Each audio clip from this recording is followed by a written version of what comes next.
vai colocar no telão agora o último capítulo daquela pequena novelinha que a gente fez a respeito desse assunto. Quem estava aqui nos outros 2 domingos viram um casal, 2 moças primeiro fazendo a comparação entre a inteligência dos seus filhos e no final se frustrando.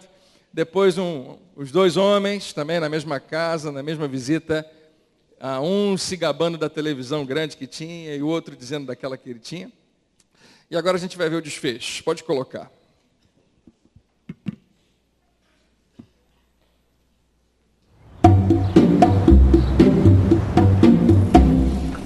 Ju, eu preciso te pedir desculpas. Desculpas? Por quê? Porque sempre fico tentando contar vantagens, mostrar uma coisa que eu não sou, com a minha casa, com as crianças, com as minhas roupas. Roupas? Não, imagina. Sim, eu me sinto mal, preciso mudar esse hábito. É muito ruim. Não precisa pedir desculpa. Só você para ser tão sincera assim. Eu sempre achei e ainda acho praticamente perfeita. Eu perfeita? Não mesmo. Quer saber a verdade? Minha vida não é nada disso que parece. As meninas não estão bem na escola, eu não consigo manter a ordem lá em casa, eu não posso comer uma fatia de bolo que engordo 3 quilos. Você acha que é tão ruim assim? Meus filhos são tão bagunceiros que não tenho coragem mais de entrar no quarto deles. Não consigo cozinhar nada. É só sentir cheiro de açúcar que eu já ganho uns 5 quilos, sabia? Eu fiz um frango assado semana passada, não comi nem um pedaço, só toquei nele e engordei 6 quilos. Engordei meio quilo ontem. Meio quilo? Não é tão grave assim. Durante o meu jejum.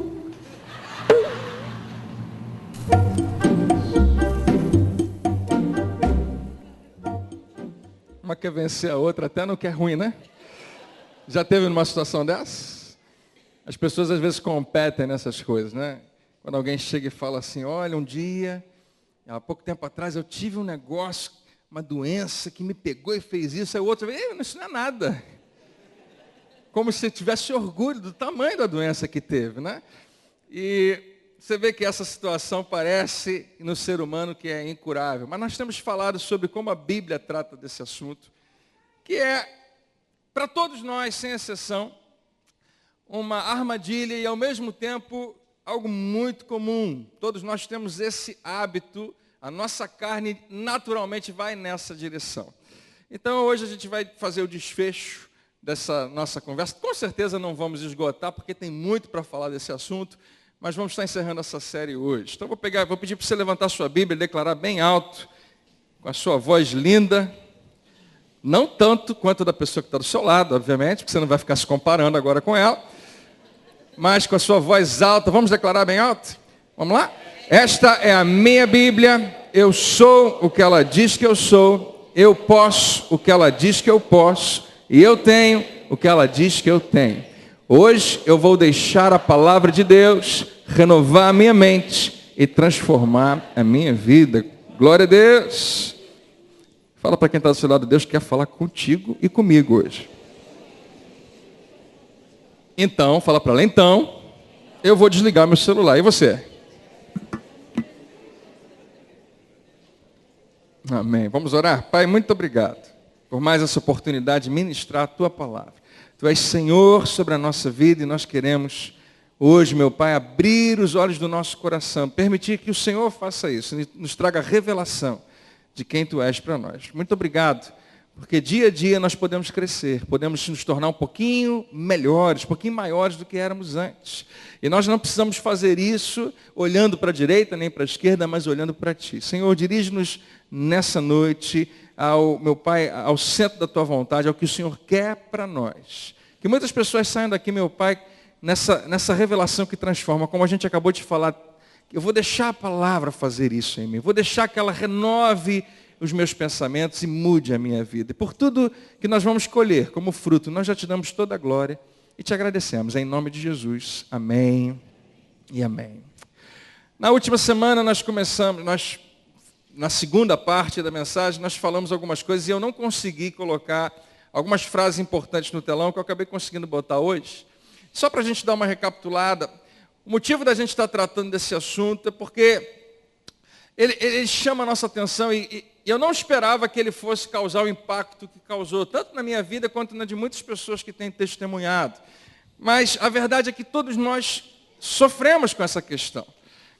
E essa expressão, comparação, o ladrão da alegria, se eu não me engano, é de um escritor americano, que na verdade ele foi um presidente americano, que é um dos mais famosos e muito admirado. Se eu não me engano, essa é uma frase do Roosevelt, Theodore Roosevelt, e ele escreveu isso de uma maneira muito inspirada, falando que quando você se compara com outra pessoa, tanto de maneira positiva quanto de maneira negativa, você se achando melhor do que alguém ou se achando pior do que alguém, você não consegue chegar nesse lugar de paz. Isso rouba verdadeiramente a sua alegria. E é disso que a gente tem tratado. Nós não precisamos viver uma vida assim. E a questão que a gente tratou, esse é o tema da semana passada, hoje tem outro nome, é que não há paz na comparação. Você não consegue. Sempre existe, se você continuar tentando viver a sua vida olhando para o que as outras pessoas estão fazendo, existe essa tendência de nós medirmos a nós mesmos, e é impossível você perder isso. A gente mede a si mesmo olhando para quem está do nosso lado direito, do nosso lado esquerdo, para quem está à nossa volta, e dependendo do que aquela pessoa veste, qual o carro que ela usa, a casa que ela mora, como são os filhos, qual a educação que eles têm, qual a escola que eles vão, a gente para olhar para isso tudo e olha para si mesmo e se pergunta, será que eu estou onde eu deveria estar? Será que eu não tenho que ir um pouco além? E muitas vezes isso traz uma frustração. Por que eu não consigo o que aquela pessoa tem? Porque eu não tenho o dinheiro que ela tem. E como é que eu faço para ter isso? Você tem que se esforçar mais, mas as oportunidades não aparecem e a gente vive debaixo de uma frustração. O que gerou tudo isso? Olhar para um lado, olhar para o outro e achar que a nossa vida só tem valor quando a gente se equipara ou é um pouco mais do que qualquer outra pessoa. A verdade é que sempre tem alguém que é mais do que a gente. A gente colocou esses exemplos aqui, mas tem muitos outros. Sempre vai ter alguém com esse mais, a mais do que você. Sempre. Por mais que você pense, que chegou, por mais que você olhe ao redor e pense, agora descobri que eu não tenho mais uma posição mais alta que eu possa chegar. Ninguém consegue chegar na posição, ainda assim ali você não tem paz. Porque o sentimento de superioridade vai sempre, ele parece que é insaciável, você sempre vai estar procurando alguma coisa para conseguir superar. E isso é uma visão distorcida daquilo que Deus tem para a gente. Mas a gente às vezes está olhando para um lado e para o outro e vendo que alguém é mais rico, ou mais magro, ou mais inteligente, ou mais alto, mais bonito, mais feliz, mais legal, mais maneiro, mais talentoso, e mais um monte de outras coisas, ou menos. Aí você se sente às vezes um pouco melhor porque o outro é um pouco menos. Mas isso você descobre também que não faz bem a você, ou seja, não há paz. Não há uma linha de chegada, não há uma satisfação, uma sensação de que agora está tudo bem. Por conta de a gente olhar para as pessoas. E o que a gente tratou na semana passada, veio um monte de coisa agora. Essa pergunta é extremamente importante. Se não tem jeito, se você sempre vai estar olhando para algum lugar, a pergunta é, o que ou quem eu devo usar como ponto de referência para me dizer se eu estou bem? E se você estava aqui semana passada, a gente tentou responder essa pergunta com base no Novo Testamento, na maneira como Paulo diz que a nossa vida com Deus, quando nós nascemos nesse mundo, nós nascemos com esse relacionamento quebrado, mas em Cristo nós somos reconciliados e agora, a maneira como Ele nos reconcilia é nos convidando a se envolver e participar da sua família.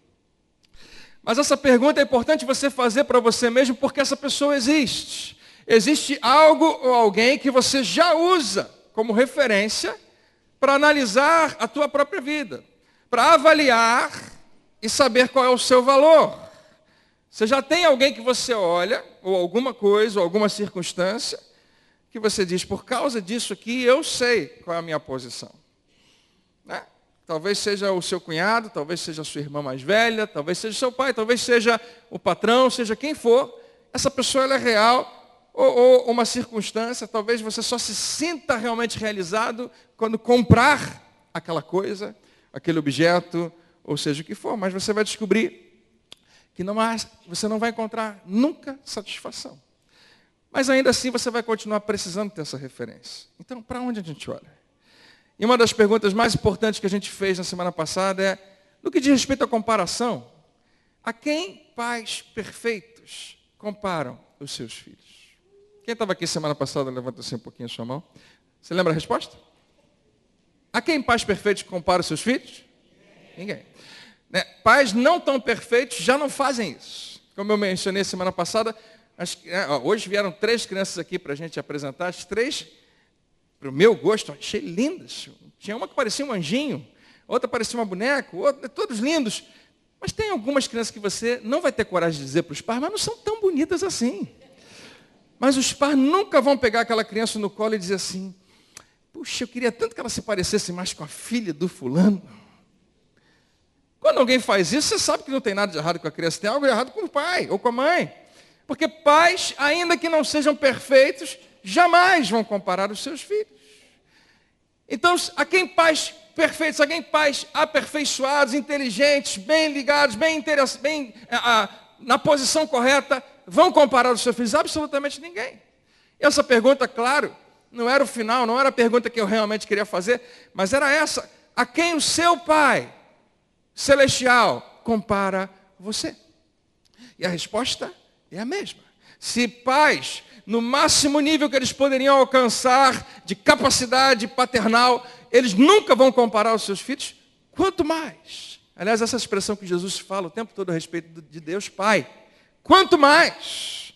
O Pai jamais vai comparar você a absolutamente ninguém. E a pergunta seguinte que eu botei foi, qual é a opinião sobre você mesmo que você precisa acreditar? A sua? A das pessoas?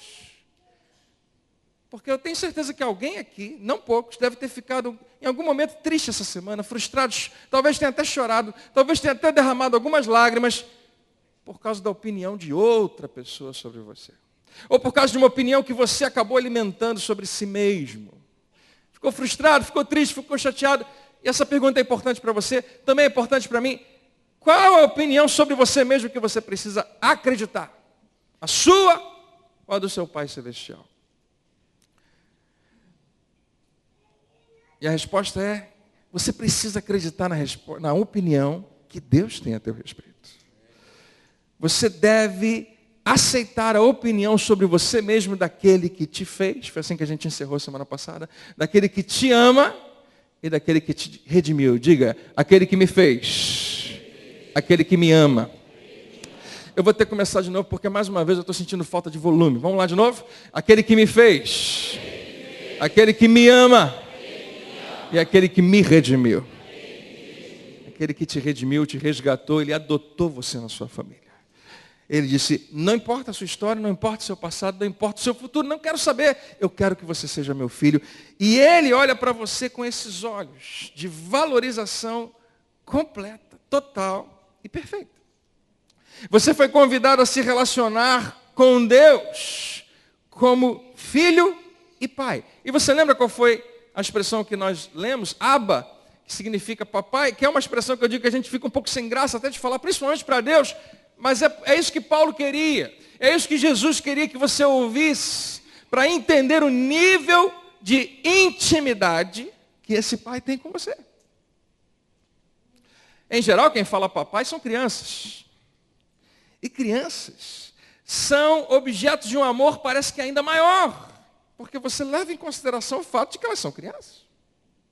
Quanto mais os filhos crescem, você ama da mesma maneira, mas você cobra um pouco mais, você chama uma responsabilidade, e às vezes aquele amor carinhoso acaba ficando um pouco de lado. Né? Se você tem uma filha, como esse aqui, pequenininhos, novinhos aqui no colo, não vai se exigir tanto deles, mas vai se dar muito abraço, muito beijo, muito carinho, vai se fazer tudo, e daqui a pouco essa criança cresce um pouquinho e começa a falar papai. E quando uma dessas meninas falar papai, esses caras que vieram aqui em cima vão derreter completamente. Porque é exatamente isso que acontece com a gente. E Deus chega para você e fala, eu queria que você soubesse que isso é a posição que eu te coloquei. Eu queria que você soubesse que eu te amo de tal maneira. E quando você tiver dúvida a respeito de você, eu quero que você olhe aqui, nos meus olhos. e chegue às suas conclusões sobre o valor que você tem, sobre a realidade de quem você é, sobre quem você é de verdade.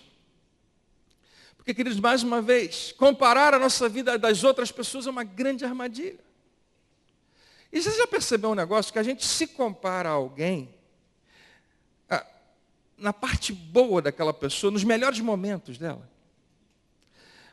Eu não comparo a minha vida como a de outra pessoa, de um outro cara legal, um homem mais ou menos da minha estatura, que seja pastor, mas que esteja no ministério ainda melhor, ainda maior, muito mais. Eu não me comparo a ele na minha segunda-feira a domingo, no meu dia a dia, nas coisas da vida e na dele. Não.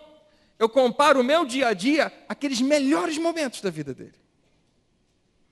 Por exemplo, se você assistiu, os jogos da Copa ou qualquer jogo de futebol pela televisão, quando chega o momento do intervalo, o intervalo tem 15 minutos, tem um monte de comercial e de repente eles falam assim, agora a gente vai mostrar para vocês os melhores momentos desse primeiro tempo. O primeiro tempo teve 45 minutos, mas os melhores momentos teve 1 minuto. Uma bola que foi para lá, outra que foi para lá, o goleiro acertou uma lá, conseguiu, o outro bateu na trave, e em 1 minuto foi resumido os melhores momentos. E você pensa assim, não podia ser só assim o jogo? Sempre emocionante. Só com melhores momentos. Mas não é a realidade. E a gente tem a tendência a olhar para o outro e ver aqueles melhores momentos da vida da outra pessoa e a gente se compara àquilo. Mas essa pessoa não tem só isso. Quem está entendendo até aí? Diga amém. Eu e você fazemos isso, então, novamente, se você se comparar com outras pessoas, você precisa dar um tempo e voltar depois e perceber que não adianta fazer isso. Você lembra aquela pessoa que quando você estava no ginásio, aquela menina que chamava a atenção da turma inteira, ela era bonita, tinha os olhos bonitos, um cabelo bonito, e você olhava e falava assim, caramba, eu queria tanto ter os olhos assim, eu queria tanto ter o cabelo assim. E aí você encontrou com ela semana passada aqui na Praça Saiqui. E você viu ela andando e você falou, meu Deus. Os anos foram. Foi isso que aconteceu. E você entende que aquilo que para você era objeto da sua comparação, o que você queria chegar, na verdade, não é muito bem assim. Não é muito bem assim que é a história. E Deus te convidou a aceitar a opinião sobre você, não das pessoas ao seu redor, ainda que elas estejam bem intencionadas. E não de qualquer outra pessoa, mas você só deve aceitar a opinião sobre você daquele que te fez, daquele que te ama e daquele que te redimiu. Que a igreja diga amém. É como se Deus olhasse nos seus olhos e falasse, eu quero que você, na dúvida, olhe para mim e descubra qual é o valor que você tem baseado no que eu penso de você.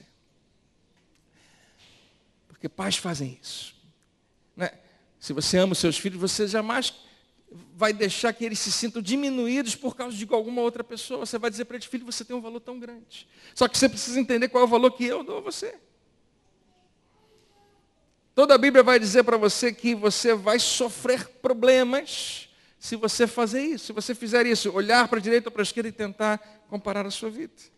Nós falamos na semana passada que Salomão, o cara mais sábio que existe, que já existiu sem ser Jesus, ele falou que se você se comparar e tiver inveja, isso vai apodrecer os seus ossos. Você não vai ter paz. Imagina essa cena, ossos sendo apodrecidos. É isso que ele está falando que a inveja faz com a gente. E se você ler Tiago capítulo 3, verso 16, diz assim, pois onde há inveja e ambição egoísta, aí há confusão e toda espécie de males.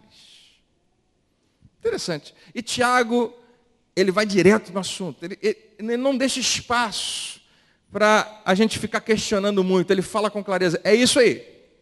É palavra de Deus. É o Espírito Santo que está dizendo para a igreja toda. Essa deve ter sido a primeira carta escrita à igreja.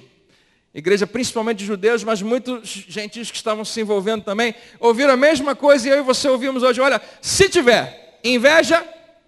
Ah, não, mas eu não tenho, não. Não, quando tem, em geral, você nem percebe. Mas ela está lá. Se você não se ligar, ela pode te matar. Inveja, ou então, ambição egoísta. Aí, o que vai acontecer? Qual é a consequência? Confusão. E toda espécie de males. Confusão não é apenas bagunça. Confusão é não conseguir pensar direito. É não conseguir ter clareza. E todo tipo de mal, todo tipo de destruição, todo tipo daquilo que você não queria. Qual é a raiz?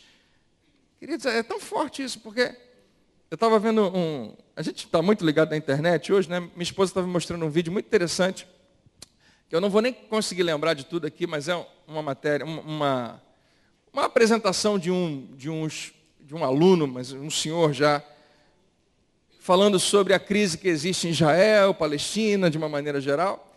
E ele coloca que ele acredita que o grande problema da humanidade é exatamente isso. Como o Salomão já tinha falado, que as pessoas, ao invés de celebrar a vitória dos outros, quando alguém se dá bem perto de você, qual é a sua reação? Você celebra? Você se alegra porque aquela pessoa foi bem? Ou você fica com raiva? Você não conta para ninguém, mas dentro de você pensa que é inaceitável aquilo, que quem tinha que estar lá era outra pessoa, quem tinha que estar lá era você não consegue celebrar aquela vitória. Ele disse que essa é a razão das guerras que estão acontecendo e de tantas outras coisas.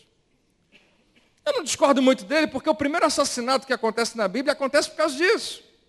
E muitas outras coisas que você vê acontecendo depois. Jesus, ele é verdadeiramente entregue aos romanos para ser morto. Você pode dar todos os motivos, mas a Bíblia diz que foi por inveja. Os fariseus estavam irritados, porque Jesus tinha as multidões, e eles queriam ter.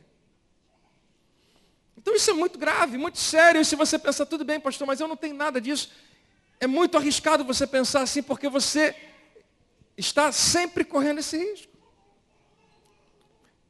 Amém, Cristo? Eu sei que, às vezes, a criança pode querer pregar junto comigo, mas eu peço com muito carinho que os pais, se for necessário, saiam um pouquinho para não distrair.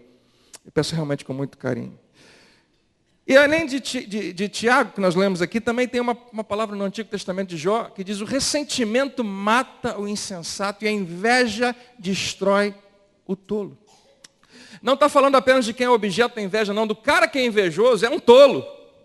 E ele se destrói por causa disso.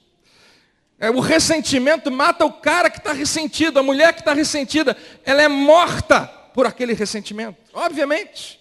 Porque se alguém fez algum mal a você e você se sente ressentido, aquela pessoa não muda nada. Ela fica do mesmo jeito. Quem sofre é você. O rancor vai consumindo você. E está lá na Bíblia, está lá na sua, você pode procurar. Não é algo que eu estou inventando, é Deus que está falando comigo e com você. E se você crê, diga amém. Diga para quem está do seu lado, não há paz em comparação. Então, querido, encerrando esse estudo de hoje, eu queria ler com você uma passagem de Mateus, que é uma parábola que Jesus conta. A parábola dos talentos, está em Mateus 25. Eu já preguei antes sobre esse assunto, falando sobre fidelidade.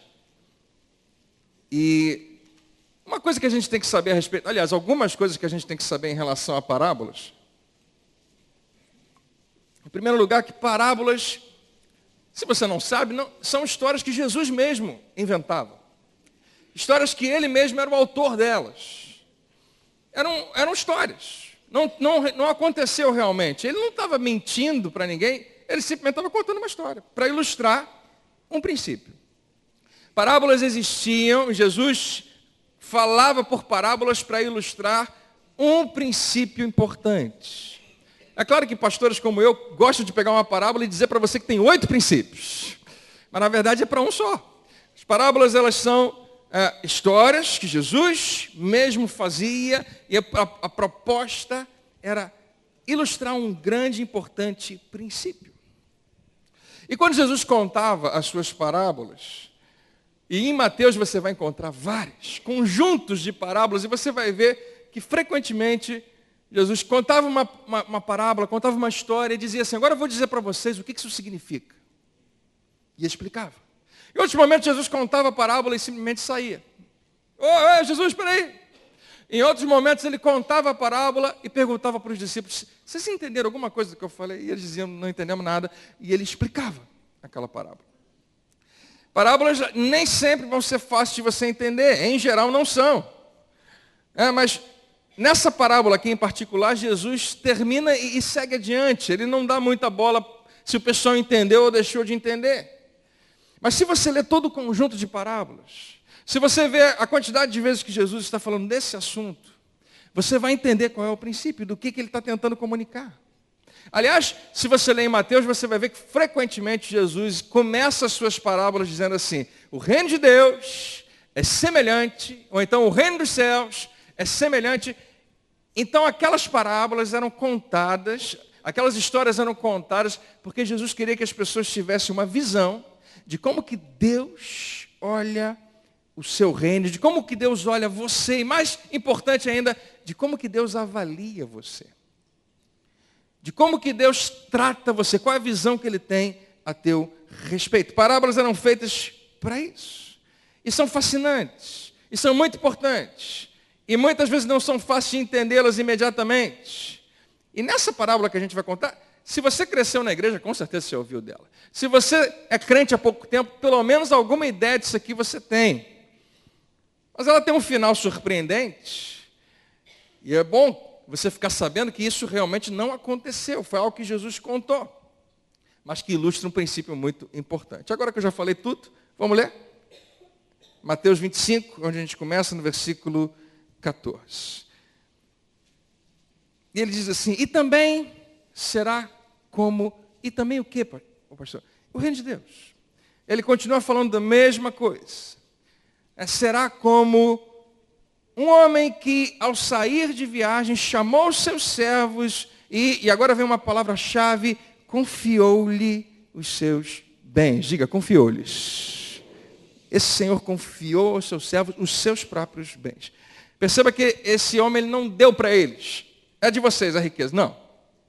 Esse patrão, esse homem rico, ele pensou: eu vou delegar os meus servos aí para eles gerirem, para eles gerenciarem o meu dinheiro enquanto eu estiver fora. Então eu vou permitir que vocês tomem conta, gerenciem diferentes quantidades de dinheiro da minha riqueza. E eu espero que vocês façam com a minha riqueza o que eu faria. Eu espero que vocês tomem conta daquilo que é meu como eu tomaria conta, para que vocês possam ser recompensados. E ele continua: a um deu 5 talentos, a outro 2, e a outro 1, a cada um de acordo com a sua capacidade. Outra expressão chave para a gente: de acordo com a sua capacidade. Diga, de acordo com a capacidade. Isso é muito importante. Em seguida partiu de viagem. Ou seja, esse cara, ele era um patrão como outro qualquer. Ele era um empresário inteligente. Qualquer diretor, qualquer gerente, qualquer chefe de departamento, qualquer gestor de uma empresa, líder de uma organização ou empresário vai fazer isso. Ele vai olhar para os seus empregados e se ele precisa sair e deixar pessoas de confiança, ele vai olhar para um e vai falar: bom, esse cara aqui, ele tem muita experiência, a capacidade dele já está comprovada, quer saber? Vou deixar com você 5 sacos de dinheiro. Porque essa expressão talento significa exatamente isso. Na verdade, sacos de ouro. Não pequenos. Era uma soma grande de dinheiro. 1 talento era muito dinheiro para a gente hoje. Né? Talento significa uma quantidade em dinheiro. Muitas vezes não precisava ser ouro, mas em geral era. Então, 5 sacos de ouro eu vou deixar com esse cara. Esse outro aqui, ele é habilidoso, ele já mostrou algum tipo de capacidade gerencial, eu vou dar 2. E aquele ali, ai meu Deus, aquele ali, tá, vou dar 1 para ele, vamos ver o que acontece. Ou seja, ele dava de acordo com o que ele já tinha visto. Esse gerente, esse cara rico, sabe que todas as pessoas que trabalham para ele não têm a mesma habilidade. Nem todo mundo tem o mesmo conjunto de habilidades. E ele, de acordo com aquilo que aqueles homens já tinham oferecido, deu a eles a responsabilidade de gerenciar o que era dele. Agora, queridos, por causa dessa parábola, é muito importante, quando você lê uma parábola de Jesus, você precisa fazer 2 perguntas. Uma delas é assim: aonde eu estou na parábola? Porque você está lá. Você tem que se encontrar na parábola, porque eu prometo a você, você vai se encontrar. E a segunda pergunta é: onde é que Deus está na parábola? Porque Ele também está lá. Como Jesus está falando do reino de Deus e apresentando esse reino às pessoas, você vai ter que encontrar esses 2 personagens ali representando você e Deus. E como a gente não tem ideia ainda de quem nós somos, Eu vou sugerir para você quem a gente vai ser. Quem você vai ser? Você vai ser o cara que recebeu 2 sacos de dinheiro. Porque você não é tão bom assim para receber 5. E você também não é tão ruim assim para ficar só com 1. E não é isso, afinal de contas, que é a nossa vida o tempo todo. Sempre tem alguém que tem mais e é melhor, e sempre tem alguém que tem menos e pode ser não tão bom. Nós sempre estamos em alguma posição onde tem alguém melhor e alguém não tão bom, alguém pior. Então, só para a gente entrar na parábola, você vai ser essa pessoa que recebeu 2 sacos de ouro. Está feliz? Está bom para você? Ou você está reclamando já? É muito pouco, pastor. Né? Você não ganhou os 5 porque você também ainda não chegou lá. Mas você vai ser esse número 2. E ele diz, em seguida, ele partiu de viagem. E olha que interessante, vamos começar aqui. O que havia recebido 5 talentos, saiu imediatamente e aplicou-os e ganhou mais 5. Querido, isso não aconteceu da noite para o dia, porque você vai ver daqui a pouco que passou um bom tempo, um longo tempo. Mas esse homem pegou e imediatamente fez alguma coisa com aquilo e dobrou o que ele tinha. Isso é muito interessante. Investiu. E depois diz, também, o que tinha 2 talentos ganhou mais 2. Exatamente a mesma história. Sendo que o que tinha 5, tinha talvez um desafio de trabalhar um pouco mais para fazer aqueles 5 crescerem. O 2 também tinha um desafio, porque ele não tinha tanto quanto o outro, de realmente investir e conseguir dobrar dentro daquele mesmo tempo. Então, os 2 experimentaram a mesmíssima coisa. Eles conseguiram um retorno do mesmo, ou do valor dobrado do que eles tinham investido, e eles entenderam que aquilo não era deles, era do seu Senhor, então eles estavam fazendo algo para o seu Senhor. Mas, o que tinha recebido 1 talento saiu, cavou um buraco no chão, escondeu o dinheiro do seu Senhor. O que foi que eu grifei ali? Do seu Senhor, ou seja, não era dele. Ele pegou o que era do seu Senhor e cavou um buraco e escondeu o dinheiro. E eu acho que quando Jesus contou isso, o pessoal que estava ouvindo falou, ih, Jesus, que coisa triste. Agora você nem precisa contar mais o final da parábola, porque a gente já sabe que esse cara vai se dar mal. Porque ninguém deveria fazer isso. Ninguém poderia tomar essa decisão, mas Jesus continua a parábola. Então, esse cara pega esse saco de dinheiro, ele está pensando, pastor André, não é uma história fictícia, mas ainda assim eu vou dizer para você o que ele estava pensando. Ele estava pensando assim, o que eu vou fazer com um saco de ouro? Por que ele não me deu mais? Se ele me desse 2, dava para fazer alguma coisa. Mas um saco de dinheiro, o que eu posso fazer com isso? Se fosse mais um pouco, isso aqui não vai me adiantar muito. E o que ele faz?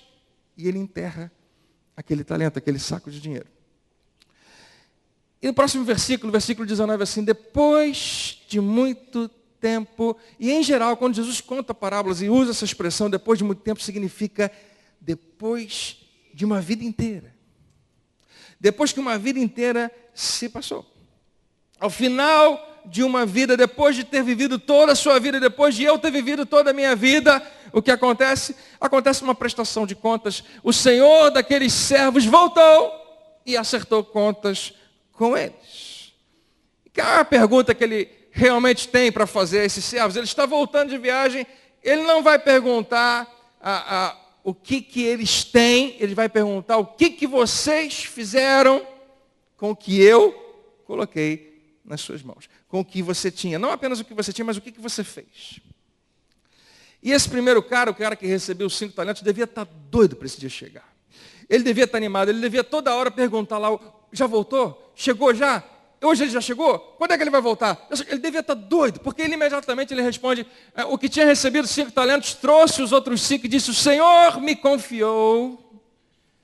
Diga bem alto, o Senhor me confiou. O Senhor me confiou 5 talentos. Veja, eu ganhei mais 5. Ele estava muito feliz, com razão. Mas ele começa bem o discurso dele. Ele não fala, eu sou esperto a beça, eu sou um excelente investidor. Ele fala, o Senhor me confiou. O Senhor, eu entendo que o que eu tinha não era meu. Foi o Senhor que me confiou e agora eu estou aqui trazendo um retorno. E mais uma vez agora o que tinha 2. mesma coisa. O Senhor, o versículo 21 diz, o Senhor respondeu muito bem. Olha que legal, o cara já está recebendo o seu elogio. Servo bom e fiel, você foi fiel no pouco. E eu acho que quando Jesus falou isso, o pessoal falou, o quê? No pouco? O cara ganhou 5 sacos de ouro, Jesus. Não é pouco. Jesus fala, gente, eu estou só contando uma história. Relaxa. Mas para Deus isso é pouco, em relação ao que Ele pode fazer. Amém, queridos? Mas para aquelas pessoas, talvez, não, o que eu não faria com esse dinheiro? Jesus fala, não. Assim que ele foi, e não é a questão de quanto era, a questão era a fidelidade. Você foi fiel no pouco. Então, você será, eu o porei sobre o muito. Venha e participe da alegria do seu Senhor. Glória a Deus. Muitos ali talvez estivessem pensando assim, se eu tivesse esse dinheiro na minha mão. Jesus está só contando uma história. Queridos, em outras palavras, esse senhor, esse gerente, esse chefe aqui, qualquer bom proprietário, qualquer bom empreendedor faz dessa maneira. Ele disse, quer saber, você foi fiel com um pouco de responsabilidade que eu te dei, o que eu faço com isso? Eu vou te dar mais responsabilidade. Você foi fiel e confiável com um pouco que eu permiti que você gerenciasse, então eu vou te dar mais para você gerir, porque você vale a pena investir. Você é alguém que eu posso confiar. E vem logo o outro. Veio também o que devia estar na mesma situação, devia estar doido para falar com o seu mestre. E ele falou, o Senhor me confiou 2 talentos. Veja, eu ganhei mais 2. Ele começa o discurso igualzinho ao outro. O Senhor me confiou esses talentos e eu ganhei mais 2. Os 2 conseguiram dobrar o dinheiro do seu Senhor. E mais uma vez o Senhor tem exatamente o mesmo discurso no versículo 23. O Senhor respondeu muito bem. O Senhor estava feliz da vida com esses 2. Servo bom e fiel, você foi fiel no pouco e eu porei sobre muito. Venha, entra nesse lugar, nessa posição de alegria. Venha e participe da minha alegria, do que eu tenho. E por fim, veio o que tinha recebido 1 talento. E disse, eu acho que nesse momento, como eu tenho dito, a trilha sonora deve ter mudado. Acho que deve ter entrado nesse momento aquela música igual do Tubarão.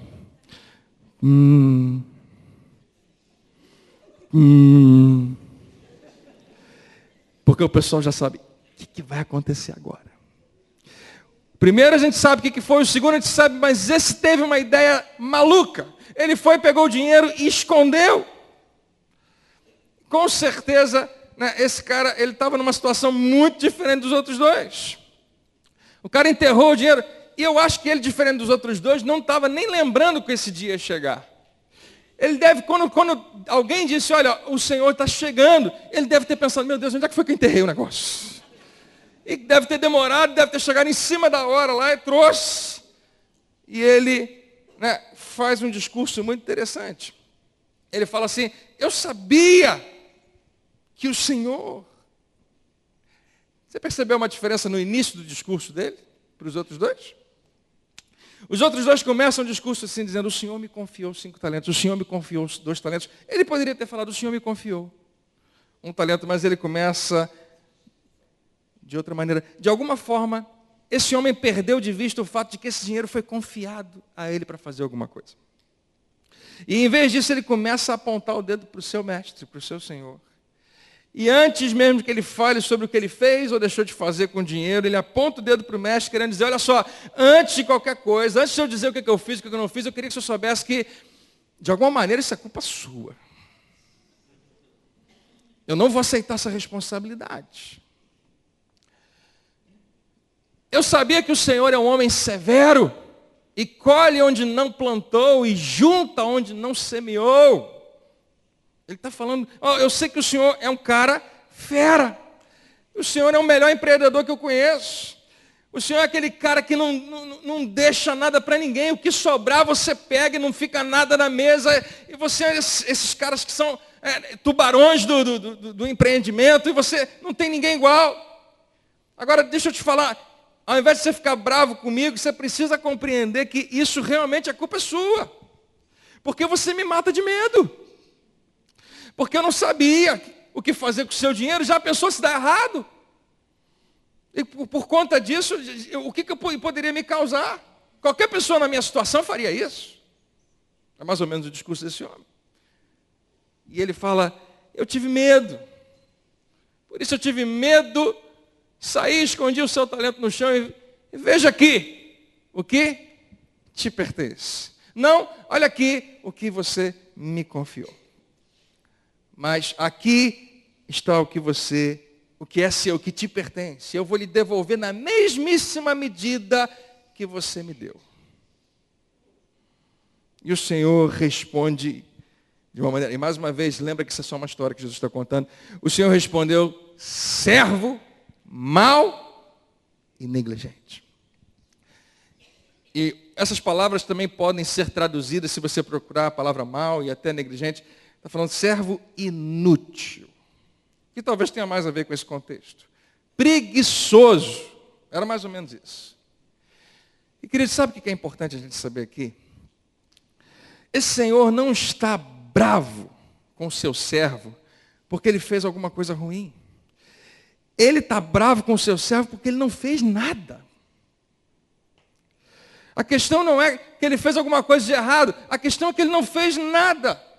Não é que ele fez alguma coisa imoral, alguma coisa ilegal. Pô, por que você usou meu dinheiro dessa maneira? Não. Você não fez nada. Simplesmente nada. E ele faz o discurso dele, se você sabia que eu colho onde não plantei, junto onde não semeei, então, meu querido, você deveria ter confiado meu dinheiro aos banqueiros, para que quando eu voltasse, recebesse de volta com juros. Ao que toda a plateia de Jesus deve ter pensado, claro, era isso que eu ia fazer. Pelo menos isso. Se você botar o dinheiro, pelo menos não perde, pelo menos não desvaloriza. Mas o cara cava, passa uma vida inteira e agora ele vai devolver esse dinheiro. Imagina o quanto que isso pode ter desvalorizado. Esse cara não está vendo como aquilo ali foi confiado a ele para ele fazer alguma coisa. E ouça o que eu vou te falar agora. Esse homem perde a oportunidade da vida dele. Mais uma vez, eu sei que é uma história que Jesus está contando, mas tem um princípio aqui. E Jesus continua, ele fala assim, tirem o talento dele, que ele devolveu, e entregue ao que tem 10. E aí que a igreja, de repente, fica um pouco mais espiritual e diga assim, não, Jesus, tem alguma coisa errada aí. Isso não é justo. O senhor deve dar esse para o cara que tem 4, porque você já tem muito, tem 10. Dá para o cara que tem 4, que aí já dá uma melhoradinha para ele. Ou então divide no meio e dá para os 2. Porque o senhor vai dar justamente para quem já tem muito. E Jesus está dizendo, gente, é só uma história. E além disso, pensa aqui comigo, todo bom gerente, todo bom patrão, um empresário bom, que já tenha estado nessa posição, sabe que você dá mais oportunidade às pessoas que fazem o melhor com a oportunidade que lhes foi dada. Alguém diz amém? Esse cara tinha 5 e foi para 10. Claro que eu vou dar para ele. Porque eu vou apostar no vencedor. Eu vou aonde eu sei que vale a pena. Tirem o talento dele, entregue ao que tem 10. E ele fala um negócio estranho para a gente. Pois ao que tem... Não é isso aqui não. Eu acho que eu não botei. Mas o versículo diz assim, pois ao que tem, mais será dado e terá em grande quantidade, mas ao que não tem, até o que tem, ele será tirado. Desculpa, eu não botei no telão, mas você guarda essa expressão, porque eu sempre li isso aqui, eu falei, isso aqui não parece ser uma coisa muito de Jesus, não parece ser muito cristão isso. O que tem vai receber mais, e o que não tem, até o que tem vai ser tirado. Querido, Jesus não está falando de pessoas que têm necessidade, e de pessoas que têm abundância, ele está falando de fidelidade. Do que você faz com aquilo que está na sua mão. Então, ao que tem, em outras palavras, ao que faz alguma coisa com aquilo, vai ganhar mais. Mas ao que não tem, até o que ele tem vai ser tirado dele. E lancem fora, essa expressão é muito interessante, e lancem fora o servo inútil nas trevas. Tinha que ecoar, né, quando eu falei. Onde haverá choro e ranger de dentes. O que eu imagino que provoca em nós uma questão que nos deixa um pouco desesperados. Peraí, Jesus, o que você está dizendo? O cara mandou ele para o inferno? Foi isso mesmo? Jesus, você está querendo me dizer então o quê? Obviamente você está me dizendo então que se você não gerenciar propriamente o seu dinheiro, então você vai para o inferno. É isso que Jesus está falando? Vamos orar então, encerrar o culto agora. Senhor, muito obrigado por essa.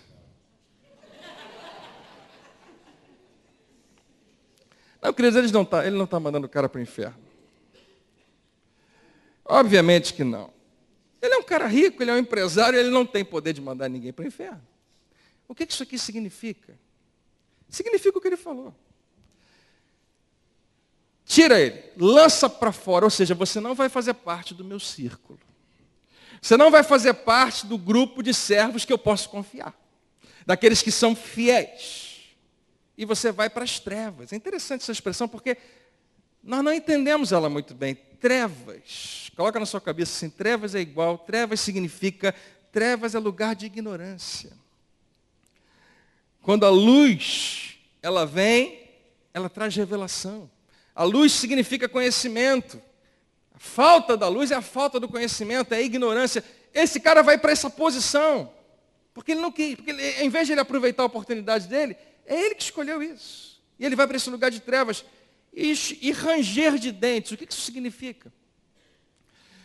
Queridos, para muita gente, a gente tem uma interpretação errada. Choro e ranger de dentes não é dor.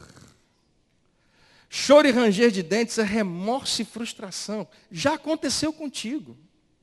Já aconteceu comigo. Você nunca fez isso? Não acredito que eu perdi isso. Sabe quando você junta um dente com o outro, você, eu tinha que ter vendido aquilo antes. Aquela frustração, aquele remorso, aquele arrependimento. Eu não deveria ter feito aquela ligação, não deveria ter telefonado. É uma frustração de um arrependimento, um remorso. Eu perdi uma oportunidade. Então é isso que ele vai viver. Vai lá para fora. Esse homem não viu que estava sendo encarregado de uma oportunidade e ele ainda coloca a culpa no patrão dele. Interessante. É muito mais popular do que a gente pensa. Claro que vai haver na vida dele choro e ranger de dentes. Jesus diz que esse cara rico, ele diz ao seu servo, ok, eu não vou conseguir lidar com isso. Nós não vamos conseguir andar juntos. Esses dois caras aqui, eles têm futuro. Eles pegaram o que eu coloquei na mão deles e eles fizeram grande coisa. Mas isso aqui, choro e ranger de dentes. É isso que você vai experimentar. Queridos de Jesus, porque é um comunicador fascinante, brilhante, ele termina a sua parábola e vai para a próxima. E peraí, Jesus, espera aí, você tem que explicar isso aqui. E Jesus simplesmente segue em frente. E agora, quando você lê o restante das suas parábolas, aqui está o que se torna muito, muito, muito claro. E é a grande ideia dessa noite que eu queria que você guardasse. E é isso.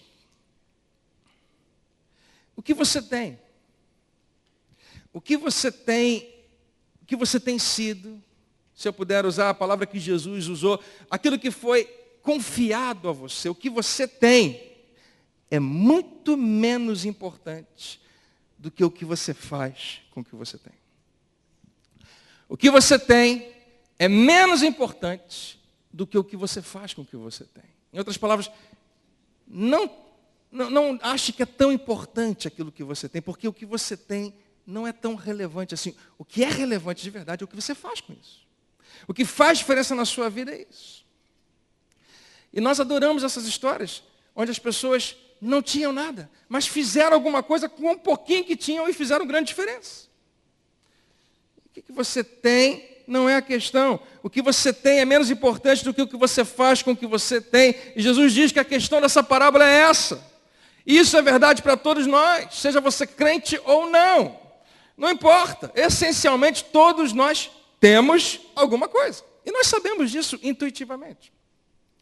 Se você parar para pensar sobre isso, se você pensar sobre as pessoas de sucesso que você conhece, se você parar para pensar daquelas pessoas que não são tão bem-sucedidas assim, as pessoas que começaram com muito e de repente perderam tudo, ou as pessoas que começaram com nada e de repente cresceram e foram muito bem sucedidas e acabaram com um monte, é fácil perceber esse princípio. A questão não é o que você tem. Não é como você começou. A questão é o que você vai fazer com o que você tem. E Jesus diz, o reino de Deus, o reino dos céus, o reino de Deus opera sob essa premissa, opera dessa maneira. Então deixa eu tentar ilustrar isso para você com esse negócio que você não faz ideia do que é, né?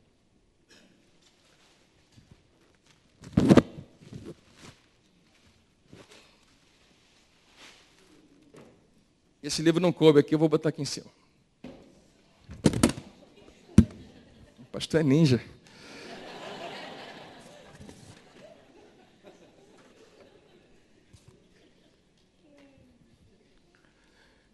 O que é isso, pastor André? Isso aqui é você. Essa estante representa a sua vida e todos nós conseguimos nos referenciar ou nos relacionar com o que está aqui. Você tem na sua vida uma quantidade de tempo, todos nós temos. E esse tempo vai aos poucos passando e você vai perdendo esse tempo. Você tem uma família, talvez não seja tão bonitinha igual essa, mas você tem a sua família e ela faz parte da sua vida. Você tem algum grau de instrução, algum tipo de educação que você recebeu. Você tem uma quantidade de dinheiro, ou investido, ou seja pouco, seja muito, mas seja quanto for, é o que você tem. Você tem na sua vida algum tipo de habilidade. Você tem uma visão, um sonho, um projeto que você gostaria que acontecesse na sua vida. Você tem os seus talentos, você tem a sua saúde, em algum nível você tem um pouquinho disso aqui tudo, ou muito disso aqui tudo. Isso aqui, pastor André, isso aqui é aquela parte de você que faz você ser único. É aquela parte de você que faz você ser totalmente diferente das outras pessoas. É a parte de você que torna você distinto. É aquilo que só você tem. Deus botou esse selo, essa marca registrada somente em você. Isso tudo é uma representação não de uma ou duas pessoas, mas de cada um de nós. E seja o que for, querido, e essa parte aquela que tem aquela caixinha ali com ponto de interrogação, pode ser em parte habilidades que você tem que só você tem.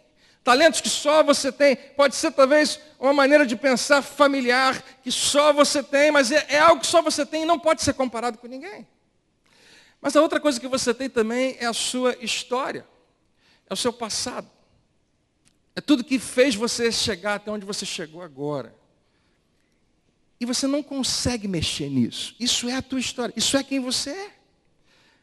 Mesmo que esse porquinho seja um pouquinho mais magro na sua casa, no seu caso, né? Mesmo que tenha menos livros do lado de cá, não importa. Isso identifica propriamente quem eu e você somos. E não há ninguém exatamente como você. Não há nenhuma outra estante igual à sua. A sua é única e não se compara a de ninguém. Quem está entendendo até aqui? E, queridos, há um sentido de que isso daqui foi confiado a você, se você é um crente. Você sabe. E você gosta de algumas dessas coisas e você não gosta de algumas outras. Mas não importa. Faz parte da sua vida. Você gostaria de poder, talvez, voltar e refazer a sua família. Você talvez gostaria de mexer em alguns pontos da sua história. Você queria ter terminado aquele 2º grau ou aquele curso superior, mas não conseguiu. Talvez você gostaria de não ter perdido aquele dinheiro naquele investimento que foi uma furada. Talvez tenha coisa na sua vida que você gostaria de poder ter mexido ou investido mais, e o tempo passou, e você ficou um pouco mais velho, não ficou fácil de fazer. Você talvez não goste muito da sua história, você gostaria de ter um talento, como você vê em outras pessoas. Você pode não ter todo o dinheiro que você queria, mas, ouça, não importa. Isso é quem você é. E aqui está o que Jesus estava dizendo. O que está nessa estante não é tão importante quanto o que você faz com o que está nela. Com a sua atitude em relação a qualquer uma dessas coisas. Não faz diferença. Por isso que, como a gente tem falado desde o início, a comparação não vai trazer nenhuma paz a você.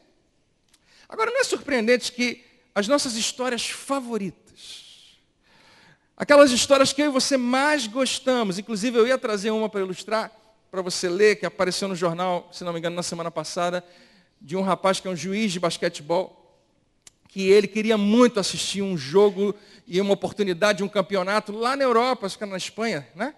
E eu acho que ele precisava de mais de 10 mil reais, alguma coisa assim. E ele não tinha nada, ele não tinha nem por onde começar, mas ele arrumou 2 latinhas de leite condensado, fez uns brigadeiros, foi para a rua vender. Você leu? Alguém leu essa reportagem? Né? E o cara, ele conseguiu, ele vendia muito brigadeiro todo dia. Com certeza tinha muita gente que não comprava, mas tinha muitos que compravam. E ele conseguiu juntar um dinheiro suficiente para fazer essa viagem, só com as vendas dos brigadeiros. O cara não era um cozinheiro famoso, ele não era um cara que sabia fazer aquilo muito bem, mas ele aprendeu a fazer e fez. Essas histórias fascinam a gente. A gente não gosta muito das histórias daqueles que tiveram oportunidade e não fizeram nada com elas. Mas essas histórias deixam a gente impressionado. São as pessoas que começam com a quantidade mínima de coisas na sua prateleira e fazem coisas incríveis com a sua vida. Quantos aqui amam essas histórias? Eu amo essas histórias. As pessoas começam vindo de uma família ruim, uma família difícil, não tendo muito dinheiro, não tendo muita saúde, não tendo uma super habilidade. E de repente, por alguma razão qualquer, essa pessoa começa a experimentar crescimento e progresso e se torna alguém muito grande. E eu e você conhecemos muitas histórias assim. E eles são bem-sucedidos, seja financeiramente, ou seja realizando alguma coisa grande, ou abençoando muitas pessoas com os dons que Deus deu a eles. Ou eles começam uma enorme organização sem fins lucrativos, ou então vai para um outro país e é grande lá. E nós lemos essas histórias e a gente fica, uau! Que espetáculo, que sensacional. E sabe o que é interessante? Toda vez que você ouviu qualquer uma dessas histórias, você sabe o que não tinha lá? Qual frase que você jamais vai encontrar nesses livros, nessas biografias, nesses filmes, seja o que for, você nunca vai encontrar essa frase do cara falando assim, né? Todos os dias eu acordava e pensava sobre o que todo mundo tinha. Todos os dias eu acordava e passava o meu dia pensando sobre o fato de que todo mundo tem mais dinheiro do que eu. Todo mundo tem uma família melhor do que eu. Todo mundo tem uma história melhor do que a minha. Todo mundo tem uma rede mais ampla do que eu. Então eu só pensava sobre o que todo mundo tinha o dia inteiro, dia após dia. E de repente eu me tornei um sucesso. Não existe isso. Porque as pessoas bem-sucedidas sabem intuitivamente, você não precisa contar isso para elas nunca precisaram que ninguém ensinasse isso, e você também não. É irrelevante o que você tem. O que muda o jogo é o que você faz com o que você tem. Mais uma vez, isso é verdade, se você é preto, se você é branco, se você é vermelho, se você é amarelo, não importa. Se você acredita em Deus ou não, não importa. Mas quando Jesus ensinou essa parábola, claro que ele estava falando do reino de Deus. E aqui está o que ele ensinou. Aqui está o que ele deixou implícito. Se você é uma pessoa temente a Deus, e tem alguma aqui hoje? Se você está seguindo Deus do Antigo Testamento, ou se você é realmente um cristão e abraçou os ensinamentos de Jesus, Jesus diz que isso tudo que está na tua prateleira, Antigo Testamento, Novo Testamento, ele está dizendo que tudo que está na sua prateleira foi colocado lá por Deus. Foi Ele que te confiou essas coisas. Aquelas que você gosta e aquelas que você nem gosta tanto. Tudo veio através do filtro do amor e da sua maravilhosa graça e do plano que Ele tinha para a sua vida. E é um desperdício do seu tempo queixar-se sobre o que você tem e o que você não tem. Porque o que está na sua mão, o que está na sua prateleira é a sua oportunidade de fazer algo espetacular com o que Deus confiou nas suas mãos. Porque o que você tem é irrelevante. É o que você vai fazer com o que você tem que importa. Se você tinha 5 e foi para 10, ótimo. Se você tinha 2 e foi para 4, excelente. Se você tinha 1 e escondeu no buraco, ainda assim, quando chegar no final, você vai ter que dar conta. Todos nós, sem exceção. E nós temos que dizer a Ele, jamais a gente pode chegar para Ele e dizer, meu Deus, se você tivesse me dado mais, se você tivesse, né? Não. Temos que dizer, Deus, aqui está o que você colocou nas minhas mãos. Eu nasci pobre, eu nasci num lugar onde não havia muita oportunidade, mas aqui está o que eu fiz com isso. Aqui está o que, na melhor da minha capacidade, eu consegui fazer. Ou então, eu nasci rico, fui muito bem colocado, muita coisa boa foi colocada nas minhas mãos, e aqui está o que eu fiz com isso. E tudo que tiver entre uma coisa e outra, todos nós vamos ter que um dia falar isso. Deus, sim, eu nasci com problemas de saúde. Eu podia passar aquele vídeo que cala a nossa boca toda, daquele cara que não tem os braços e as pernas. Você já viu? Todo mundo já deve ter visto. E prega a palavra. E faz coisas sensacionais. Para que ninguém possa falar, eu não tive oportunidade. Deus, eu tinha uma família grande, mas eu tinha uma família péssima. Seja o que for, todos vamos poder dizer, Pai, aqui está o que você me confiou. Aqui está, não o que pertence a mim, mas o que pertence a você, que você colocou nas minhas mãos. E eu estou prestando contas, não do que é meu, mas do que foi colocado. E não do que foi colocado nas minhas mãos propriamente, mas do que eu fiz com o que foi colocado nas minhas mãos. O patrão que chega e conversa com seus empregados, ele não quer saber, cadê o que eu coloquei na tua mão? Não. Ele quer saber o que você fez. Porque o outro só devolve, está aqui, o que o senhor colocou na minha mão. Não. Servo inútil. Servo mau. Servo preguiçoso.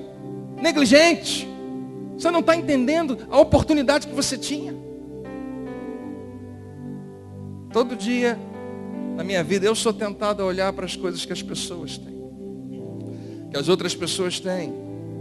Olhar para as estantes das outras pessoas. Muito mais bonita do que essa.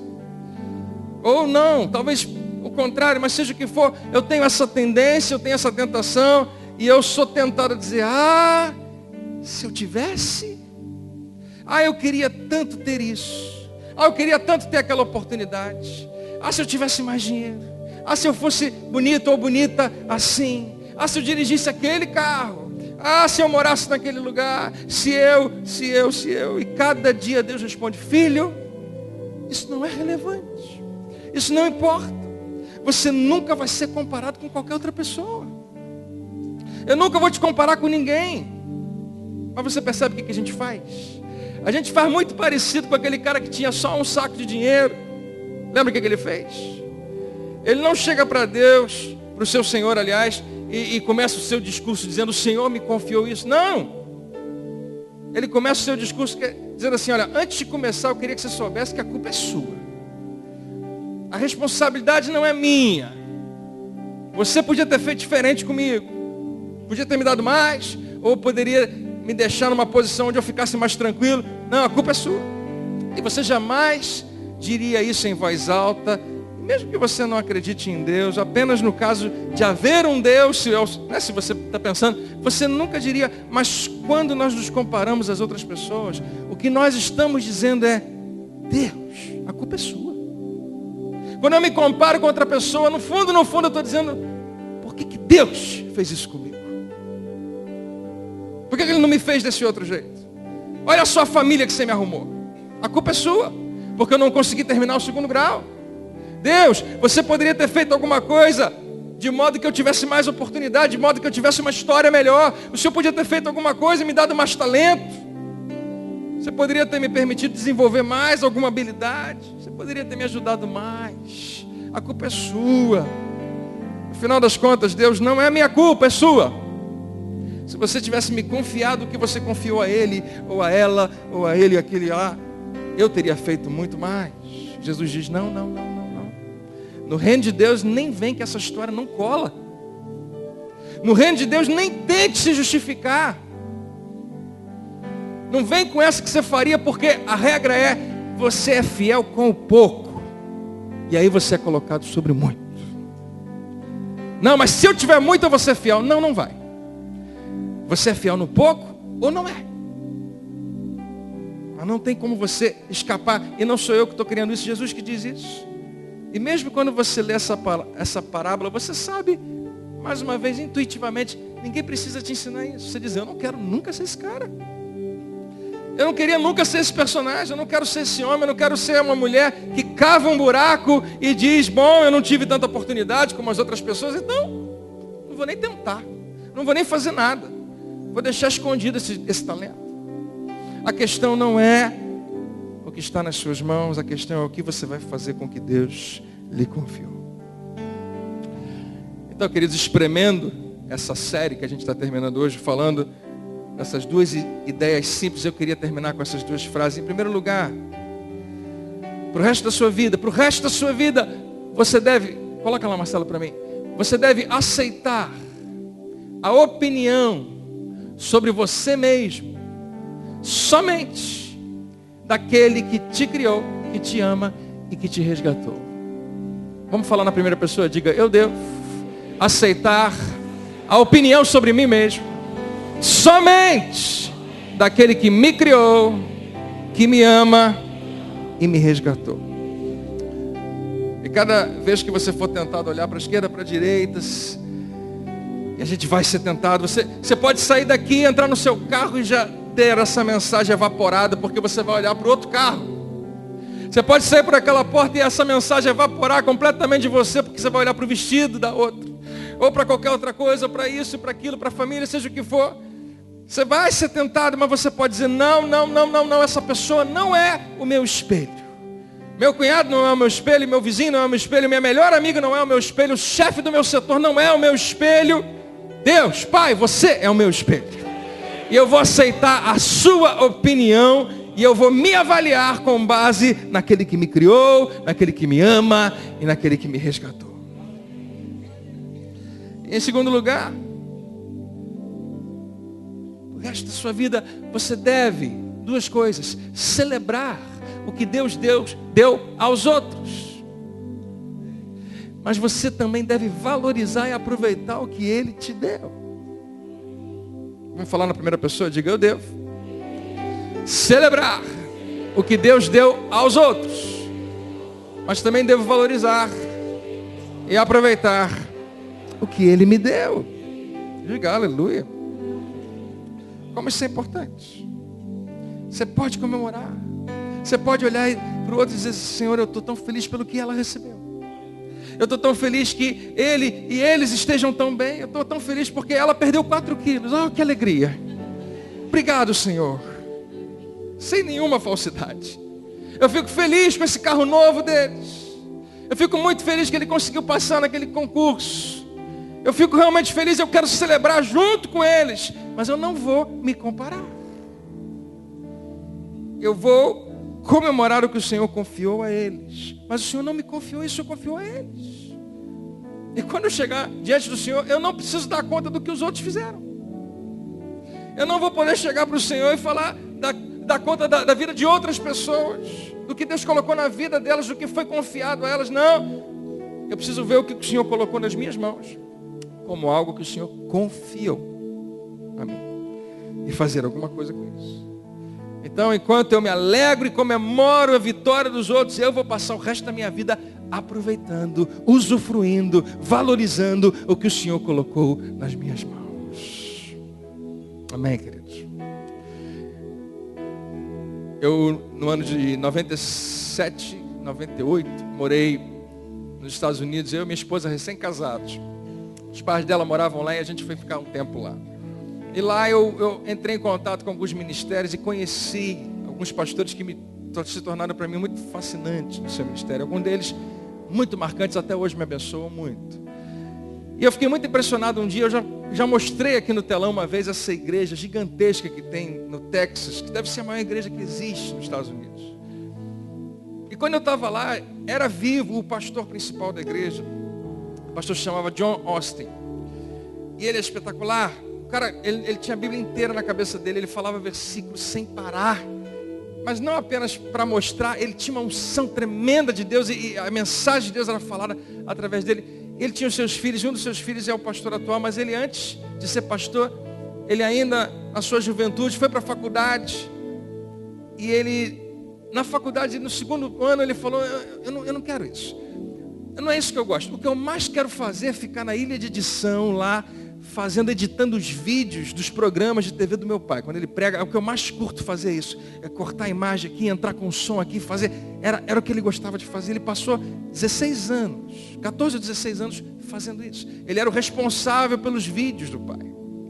Toda a pregação era gravada e naquele tempo usava ainda VHS. Eles faziam, né, toda uma produção e todo mundo, muita gente era abençoada. Um ministério de uma igreja de cerca de 6 mil pessoas, que foi crescendo.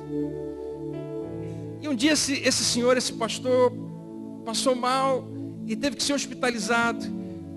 E não tinha um outro pastor para substituí-lo. Era só ele que pregava. Tem pastor que é fominha, que ele não deixa ninguém pregar, não sei quem, mas tem alguns que são assim. Era o caso dele.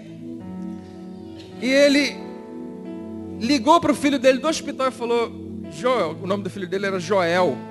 Em inglês falaria Joel. Então eu vou falar Joel para ficar mais fácil. Joel, você vai ter que pregar domingo. Porque eu não tenho condição. Eu vou estar hospitalizado. Sua mãe está aqui comigo. A esposa dele também pregava, mas tinha que ficar lá. E o garoto tremeu. Falou, mas pai, por favor, o senhor sabe que eu não tenho o menor jeito para isso. Nunca vou conseguir fazer isso.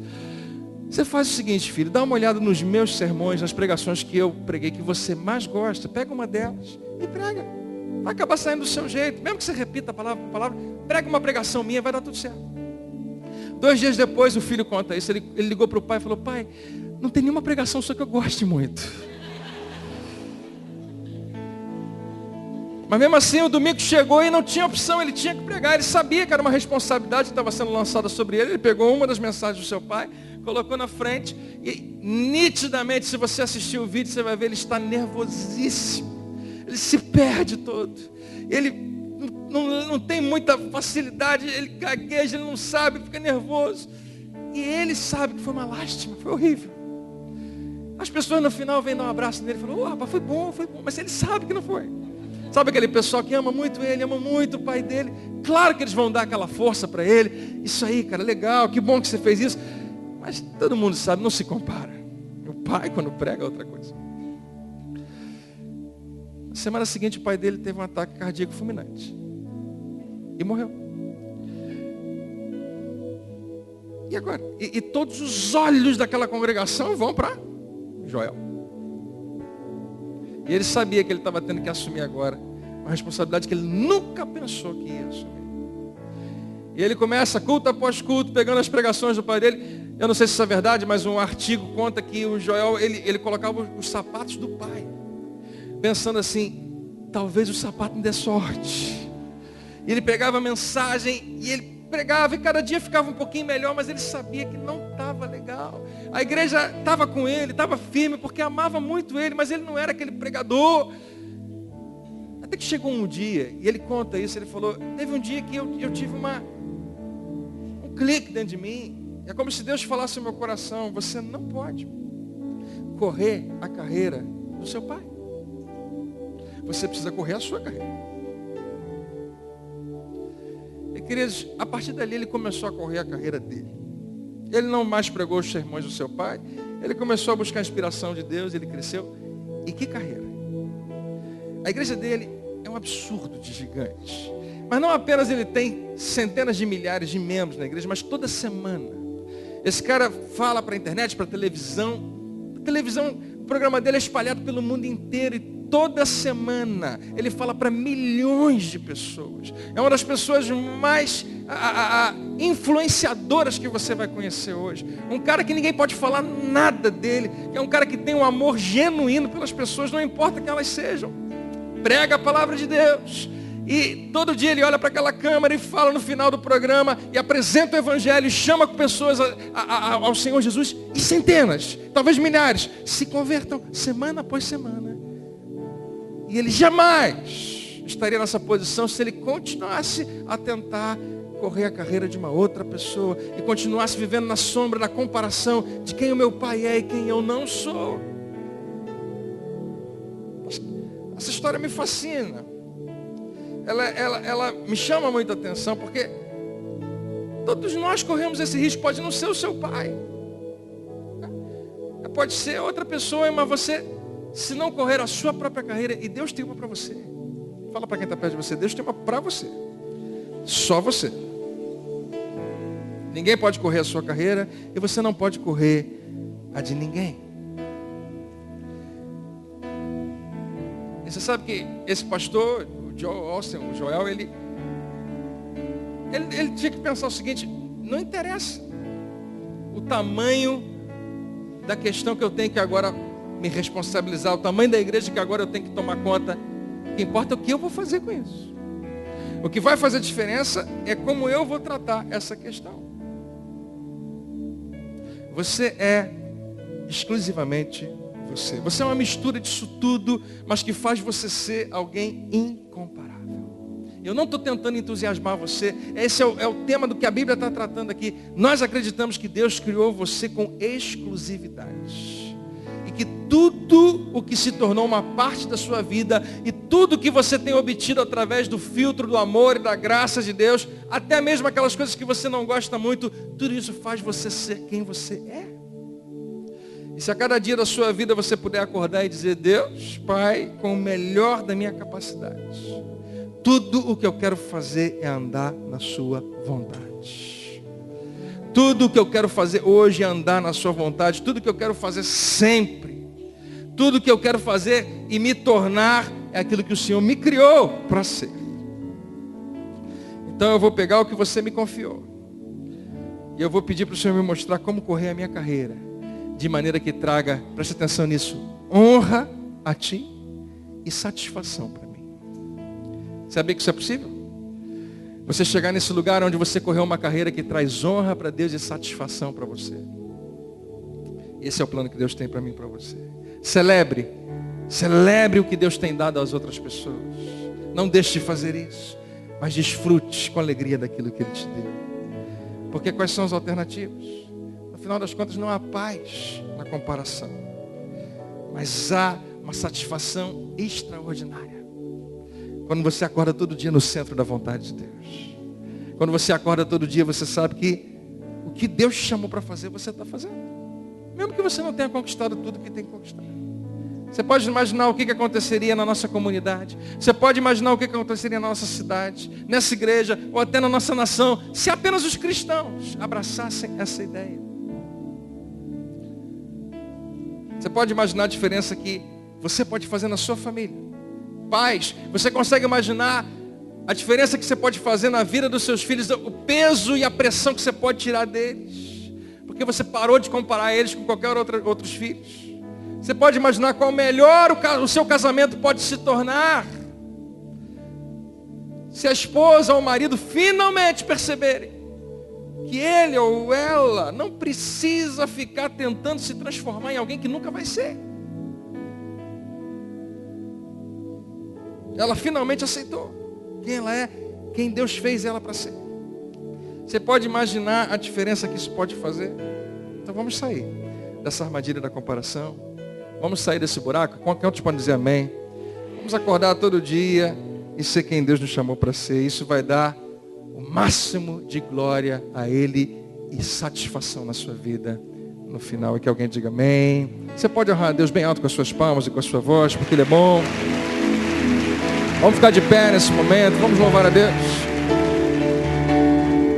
Glória a Deus. Eu queria orar com você nessa noite. Porque mais uma vez você pode sair e perder tudo isso. Mas eu oro para que você se firme nessa verdade. Eu prometo a você que não vai passar 2, 3 dias e você vai ter a oportunidade de ver alguém sendo bem sucedido e escolher a reação que você vai ter. Se você vai celebrar aquela vitória, se você vai se alegrar, ou se você vai se doer. Você vai poder escolher. Você não é obrigado a fazer uma coisa ou outra, você pode escolher. Você pode dar a mão a quem está do seu lado? Muito obrigado, Pai.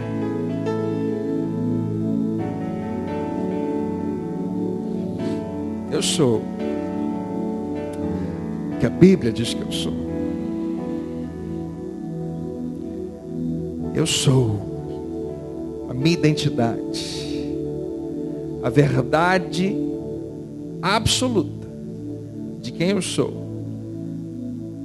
É como o Senhor me vê. Eu posso e eu tenho tudo que o Senhor prometeu na sua palavra.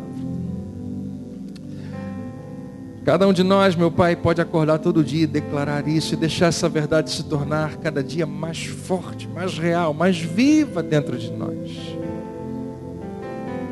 Mas nós vamos continuar vivendo.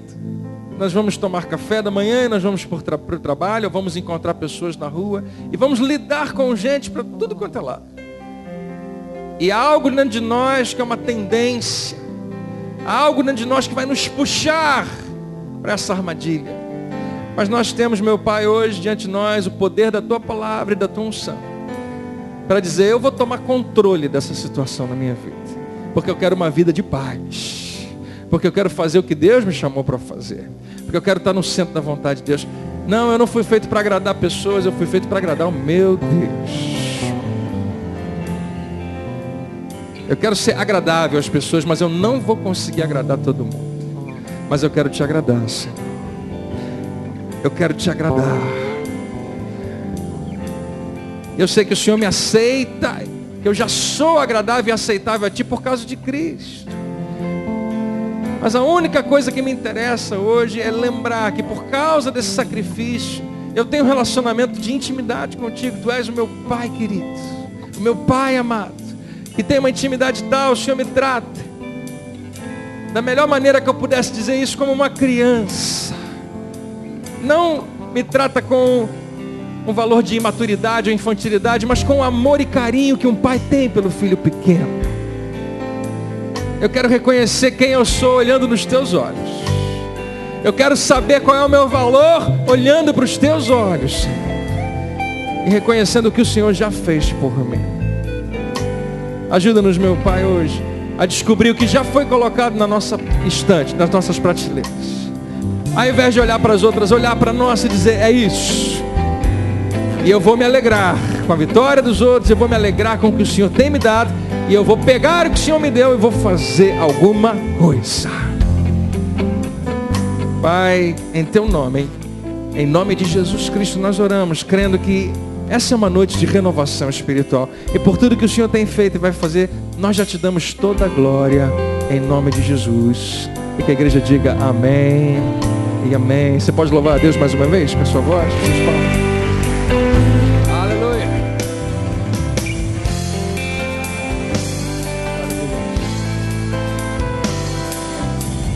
A Ele a glória, a Ele o louvor. Vamos declarar, eu sou. Eu sou o que a Bíblia diz que eu sou. Eu tenho o que a Bíblia diz que eu tenho. Eu vou onde a Bíblia diz que eu vou. Vem sobre mim, oh, vem sobre mim. Eu sou o que a Bíblia diz que eu sou.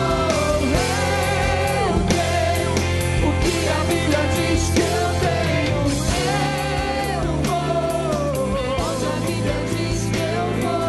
Espírito sobre mim, sobre mim, vem sobre mim. Eu sou o que a Bíblia diz que eu sou.